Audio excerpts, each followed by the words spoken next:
आज से हम शुरू कर रहे हैं दिमागी कसरत, यानी कि यह है कक्षा 8वीं का ही गणित का सवाल है। लेकिन ये सामान्य ज्ञान के तौर पर आता है, तो हम इसको सामान्य ज्ञान के तौर पर इसको लेंगे। तो इनको हल करने के तरीके जो अभी तक हमने पढ़े हैं उनको मिक्स करके इसका हिसाब किताब निकालना पड़ेगा। तो आपको पहले समझना पड़ेगा कि सवाल कहता क्या है। तो जब पानी जमता है तो उसके आयतन में 4% की वृद्धि होती है। मतलब पानी का आयतन पता नहीं कितना है, पर वो कह रहा है कि जब भी जमता है तो उसमें 4% की वृद्धि हो जाती है। फिर आगे ये कह रहे हैं कि 221 घन सेंटीमीटर बर्फ बनाने के लिए कितने पानी की आवश्यकता होगी।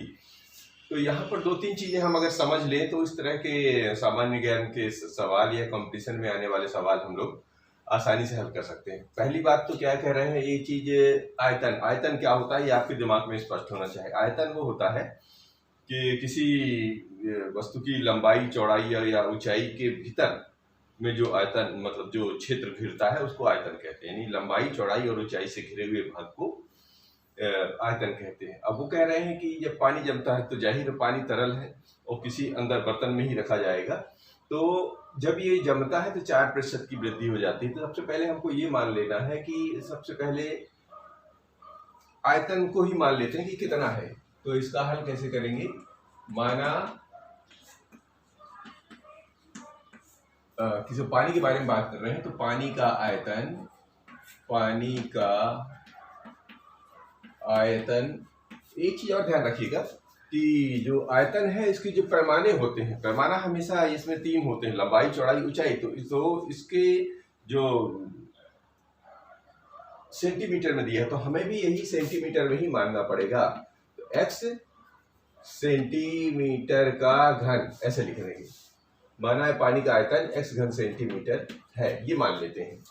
कभी वर्ग मत लिख दीजिएगा या सेंटीमीटर में छोड़ मत दीजिएगा, क्योंकि सेंटीमीटर में छोड़ देने का मतलब होता है वो सिर्फ लंबाई में आ गया, और घात 2 का मतलब हो गया उसके सिर्फ क्षेत्रफल की बात हो रही है, और घन का मतलब होता है आयतन। ये चीजें आपको समझना है मुख्य बात, क्योंकि दिमागी कसरत की बातें हो रही, सामान्य ज्ञान, इसलिए जो कहीं चूक हो रह गई हो इसको यहाँ पर पूरा करते हुए चलते हैं। तो पानी का आयतन ये है। अब ये कह रहे हैं कि उसके आयतन में 4% की वृद्धि हो जाती है। तो आयतन मतलब ये है, इसमें 4%। तो इसमें लिखेंगे प्रश्नानुसार, या ऐसे लिख लीजिए, आयतन में 4% की वृद्धि, उसके आयतन में 4% की वृद्धि। अब आयतन में 4% की वृद्धि है तो x का 4%, ये हुआ। तो जब x का 4% है तो इसको आगे हम कैसे लिख सकते हैं, इसी को आगे बढ़ाते हुए x गुणे 4%। जब ये प्रतिशत का चिन्ह हटता है तो यहाँ नीचे 100 आ जाता है। अब इसको थोड़ा हल भी कर सकते हैं। तो 4 एकम 4, 25 चौके 100, तो ये कितना हो गया, ये बन गया x बटे 25। ये इतनी वृद्धि हो रही है। कितनी वृद्धि हो रही है, आयतन में 4% की वृद्धि से इतना हो गया। तो अगर इतना वृद्धि हो तो हमारे पास रियल में कुल कितना होता है, कुल पानी है। तो कुल पानी का आयतन, यानी ये पानी में आयतन है, ये जमने के बाद ये वृद्धि हो रही है। तो अगर पानी जम रहा है तो उसके आयतन में कुल वृद्धि कितनी हुई, तो कुल वृद्धि लिख सकते हैं, कुल या कुल आयतन लिख लीजिए, वृद्धि के बाद का आयतन। तो कुल आयतन कितना हो, यानी जितना हमारा आयतन पानी का आयतन था प्लस वो जब बर्फ बना तब उसमें जो वृद्धि हुई, अब कुल आयतन कितना हुआ वो निकालना है। तो x में से जितनी वृद्धि हुई थी, कितनी ही तो वृद्धि हुई थी, इसको जोड़ दीजिए तो हमारा फिर कुल आयतन निकल आएगा। तो इसमें से इसको जोड़ेंगे तो इसका 1 बना लीजिए, तो इससे ये बन जाएगा ये 25, तो ये बन जाएगा 25x और धन 1x, तो ये बन जाएगा 26x बटे 25। इतना तो कुल आयतन निकल आया। अब ये इतना कुल आयतन निकल आया। अब आगे ये बोल रहे हैं 221 घन सेंटीमीटर बर्फ बनाने के लिए कितने पानी की जरूरत। यहाँ पर तो 221 घन सेंटीमीटर दिया, ये बात समझ में आ रही। लेकिन अगर कुछ ज्यादा बढ़ा भी दे तो सारा का सारा इसी से बनेगा काम। क्यों? क्योंकि ये कुल आयतन है, जितना भी आयतन यहाँ पर प्रश्न में दे आपको वो सारा का सारा इसी से निकलेगा। ठीक है, ये आपका कुल आयतन निकल आया। पूछ इतना रहे तो इन दोनों को बराबर कर दीजिए। तो इतने बनाने के लिए कितने पानी की आवश्यकता होती है, इससे पानी की मात्रा निकल आएगी। तो क्या लिखें हम? 221 घन सेंटीमीटर बर्फ बनाने के लिए पानी की आवश्यकता। यहाँ पर लिखेंगे 221 घन सेंटीमीटर बर्फ बनाने के लिए, बर्फ बनाने के लिए आवश्यक पानी की मात्रा, आवश्यक पानी की मात्रा। देखिए बर्फ बन रहा है, बर्फ मतलब उसमें आयतन ऑलरेडी बढ़ के आ रहा है, और ऑलरेडी बढ़ के आ रहा आयतन यानी पानी, और बढ़ा हुआ जो 4% आयतन वो ये है। अब हमको इसी से निकाल लेना है, तो हमको ये, इसका मतलब ये होगा ये इसके बराबर हो जाएगा। तो ये बन जाएगा 26x/25, और ये बराबर हो जाएगा किसके? 221 घन सेंटीमीटर के। बात समझ पा रहे हैं? तो इसको अब पक्षांतर करके x का मान निकाल लीजिए। तो ये हो जाएगा 26x बराबर 221 गुणे 25। तो इसको पक्षांतर कर दीजिए। तो x बराबर 221 गुणे 25 बटे 26। ठीक है, तो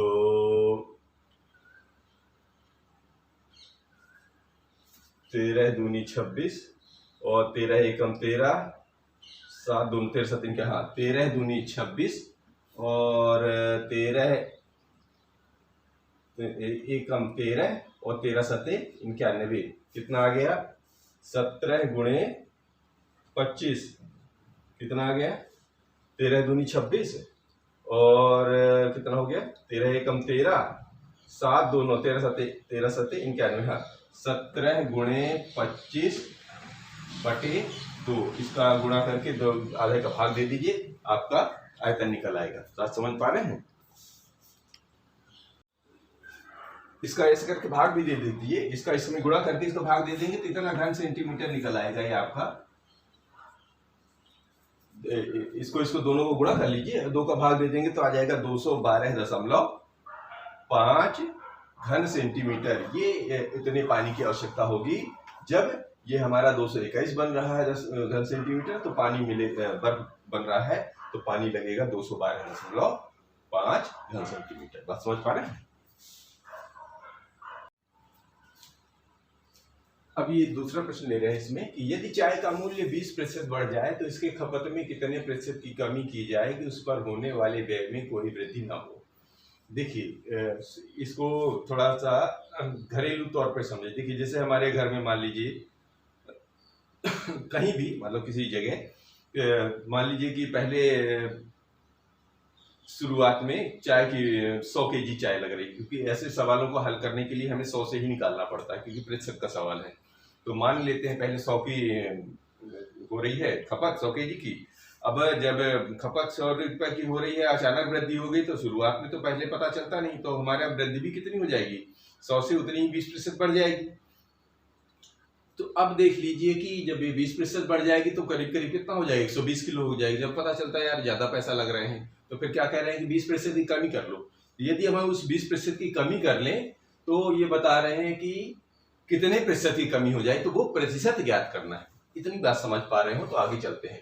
तो यदि चाय का मूल्य 20% बढ़ जाए तो सबसे पहले चाय तो जब बाद में बढ़ेगी, पहले हम इसको मान ले, माना पहले यानी कि शुरुआत से ही। अभी तो यहाँ पहले चाय की खपत, पहले चाय की खपत कितनी थी? 100 kg, क्योंकि प्रतिशत के सवाल है तो इसे 100 से लेना पड़ता है, इसको ये ध्यान रखना। 100 kg है। और भी कोई शॉर्टकट तरीका भी अपनाया जा सकता है, लेकिन ये है परंपरागत तरीके। इससे क्या होता है, आप कभी चूकेंगे नहीं। तो माना पहले चाय की खपत 100 kg है, ठीक है। अब वो कह रहे हैं 20% अगर बढ़ जाए, मतलब इसकी खपत, हर चीज तो 20% उसी अनुपात में बढ़ेगी, तो अब जो है इसमें क्या होगा, 20% वृद्धि के बाद खपत, अब पहले ये थी तो अब चाय की खपत अब कितनी हो जाएगी, अब चाय की खपत कितनी हो जाएगी, 100 में से 20 केजी और बढ़ जाएगा, 20% यानी 20 बढ़ गया, तो यानी 120 केजी का अब खपत हो रही है। अब वो कह रहे हैं ना जी खर्च बढ़ाना नहीं है, कम करो कि वो हमारा पहले के हिसाब में हो जाए। तो वृद्धि कितनी हो गई, तो खपत में वृद्धि कितनी हुई थी, खपत में जो इसमें वृद्धि हुई थी वो कितनी थी, ये जो 120 रुपए बढ़ने के बाद लग रहा है 120 किलो और पहले 100 ही लग रही थी, तो इसका मतलब हो गया कि हमारा 20 केजी अभी ज्यादा लग रहा है, यही मतलब हुआ ना। तो वो कह रहे हैं जब 20 केजी ज्यादा लग रहा है लेकिन हमको खर्च नहीं बढ़ाना, क्या बोल रहे हैं, हमको खर्च नहीं बढ़ाना, तो कितने प्रतिशत की कमी की जाए कि उस पर होने वाली व्यय में कोई वृद्धि ना हो। हाँ, फिर यहाँ पर थोड़ा सुधार लीजिएगा, चाय में कमी हो रही है, अब ये कितनी कमी, 20 केजी, मतलब शुरुआत में इतनी थी बढ़ी इतनी, तो जो कमी निकली वो इतनी निकली। अब ये कह रहे हैं कि प्रतिशत में कमी निकालना है, ये कितने, वो प्रतिशत बताओ कि जिससे कोई उसमें अंतर ना पड़े। तो खपत में कमी का प्रतिशत, ठीक है, लिखिए प्रतिशत, खपत में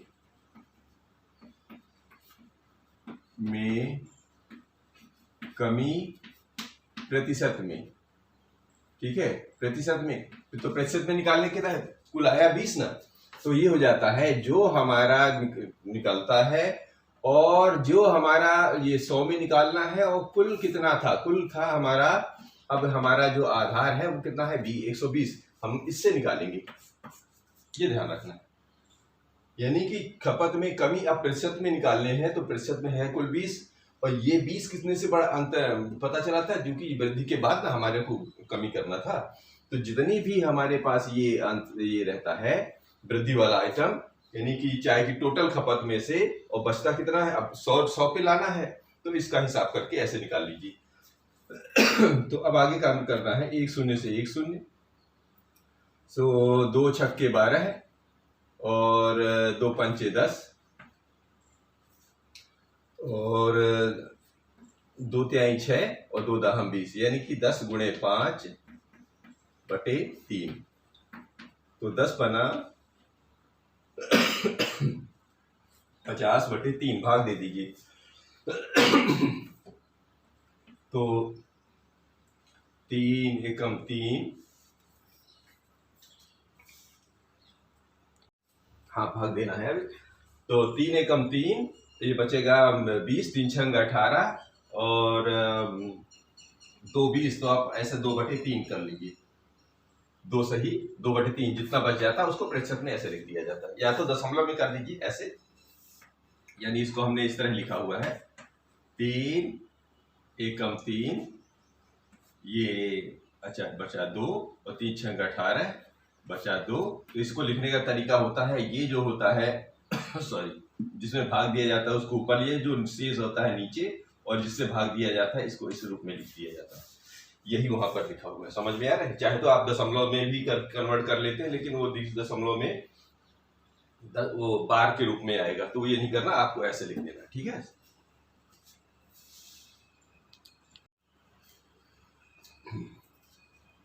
अब ये जो सवाल है इसमें 2 प्रकार के प्रश्न हमारे पास जनरल नॉलेज की बने हुए हैं, आप ध्यान से देखिएगा।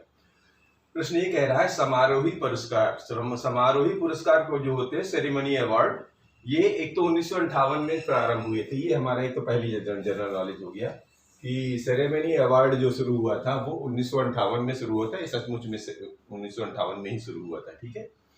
तो जब ये शुरू हुआ था तब उस समय 28 श्रेणियां थी, ये भी जीके ही है, सामान्य ज्ञान है। उस समय कितनी श्रेणियां थी हमारे पास, 28, ये खेलों में या अलग अलग प्रकार की चीजों में ये सेरेमनी अवार्ड दिया जाता है। तो ये हमें एक चीज जनरल सामान्य ज्ञान हमारा हो गया कि सेरेमनी अवार्ड कब शुरू हुआ था, 1958 में। उस समय जो पुरस्कार बांटे जाते थे 28 श्रेणियां थी। इसके बाद जब समय बढ़ता गया, 1993 जब आया तो खेलों की संख्या भी बढ़ती गई, कई और खेल या कई और चीजें शामिल की गई। उनमें बनते बनते 1993 तक 81 हो चुका था। ये भी सामान्य ज्ञान का ही प्रश्न है और सामान्य ज्ञान के का फैक्ट भी है। अब प्रश्न यहाँ से शुरू होता है कि 1958 में दिए गए पुरस्कारों की संख्या 1993 के पुरस्कारों की संख्या का कितना प्रतिशत है। यानी कि वो कह रहे हैं कि 1993 में जो 81 श्रेणियां बनी थी, इसका वो जो 28 है वो कितने प्रतिशत है, ये बताना है। बात समझ पा रहे हैं? तो इसका हल ऐसे करेंगे। पहला प्रश्न, इसमें दो प्रश्न है, आप दोनों को हल करेंगे बारी बारी से। तो पहले लेते हैं माना पुरस्कारों की संख्या। माना पुरस्कारों की संख्या x है।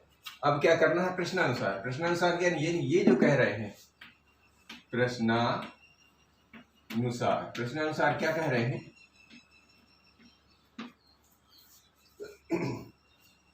1993 यानी कि ये जो है 81 वाला, 81 की संख्या का कितना, यानी इसकी तुलना में ये 28 जो है कितने प्रतिशत है। यानी कि प्रश्नानुसार क्या है कि 81 जो पुरस्कार हुए, 81 का जो 81 का, अब जो ये था ना x था, तो 81 का x प्रतिशत निकालेंगे। अब संख्या दी हुई है यहाँ पर ऑलरेडी, यानी 81 और 28 में ज्ञात करना और कुल x है। अब x को ज्ञात करने के लिए तो x का प्रतिशत नहीं, 81 का x प्रतिशत अगर हम निकाल लें तो वो तो अभी यहाँ पर कितना 28, ये दोनों चीजें तो पहले से फिक्स है कि 1993 में 81 श्रेणियां थी और 1958 में 28 श्रेणियां थी। यानी ये जो x प्रतिशत अगर हम निकाल लें तो वो संख्या हमारे को निकल आएगी। यानी कि कितने प्रतिशत, वो प्रतिशत का मान निकल आएगा। समझ में आ रहे हैं? तो 81 का x प्रतिशत बराबर 28। तो प्रतिशत को अगर हम इसको बदल दें तो बन जाएगा 81 का मतलब शब्द होता है गुणा, और x का मतलब होता है x बटे 100 और बराबर 28। इसको आप पक्षांतर कर दीजिए तो ये कहाँ चला जाएगा, ये वाला ऊपर चला जाएगा। यानी कि 81 गुणे x बराबर 28 गुणे 100, तो ये इधर चला जाएगा। तो x बराबर 28 गुणे 100 बटे 81, आप इसका भाग दे दीजिए तो ये करीब करीब, यानी अगर ऐसा करेंगे तो क्योंकि ये विषम संख्या है, दोनों सम संख्या है, तो आपको तो पूरा पूरा भाग देना ही पड़ेगा। तो ये 28,000 में से 81 का आप भाग दे दीजिए तो आपका आ जाएगा, जब इधर किनारे करके भाग देंगे तो आ जाएगा 34 सही 1/2 या 34.5 भी लिख दीजिए। ये इतना प्रतिशत में निकल आएगा। ये प्रतिशत में x का मान ये निकल आएगा, यानी इतने प्रतिशत में की वृद्धि हो गई। बात समझ पा रहे हैं? अब ये भी इसका दूसरा प्रश्न यही है कि प्रश्न का जो मूल प्रकार वो यही है। अब उसको थोड़ा सा यहाँ चेंज किया है कि 1993 में दिए पुरस्कारों की संख्या 1958 के पुरस्कारों की संख्या का कितना प्रतिशत है। अब ये करना मतलब, अभी पिछली बार क्या पूछा था कि 1958 का प्रतिशत निकलवाना था 1993 की तुलना में। अब पूछ रहा है 1993 में पुरस्कारों की जो प्रतिशत हुआ है वो 1958 के पुरस्कारों की तुलना में कितना प्रतिशत का अंतर आ गया, मतलब कितना प्रतिशत ज्यादा है। तो वही पहले तो निकालने, माना पुरस्कारों की संख्या x है, माना पुरस्कारों की संख्या x है, ठीक है। अब पुरस्कारों की संख्या x है तो क्या करना है हमको, प्रश्नानुसार अब क्या हो जाएगा, पहले आपने 81 का निकाला था, किससे, उससे। अब आपको करना है 81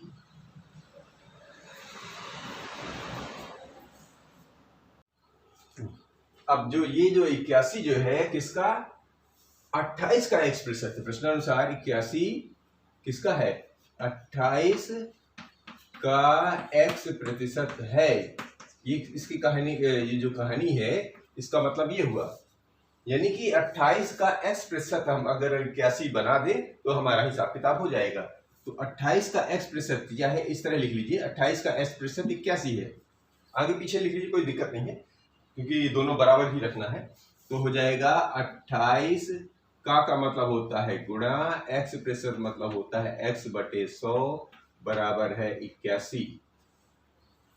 अब वही बना लीजिए, तो ये बन जाएगा 28 गुणे x बराबर 81 गुणे 100। तो ये पक्षांतर कर दीजिए, तो x बराबर 81 गुणे 100 बटे 28। सम संख्या है, अभी तो भाग दे सकते हैं। तो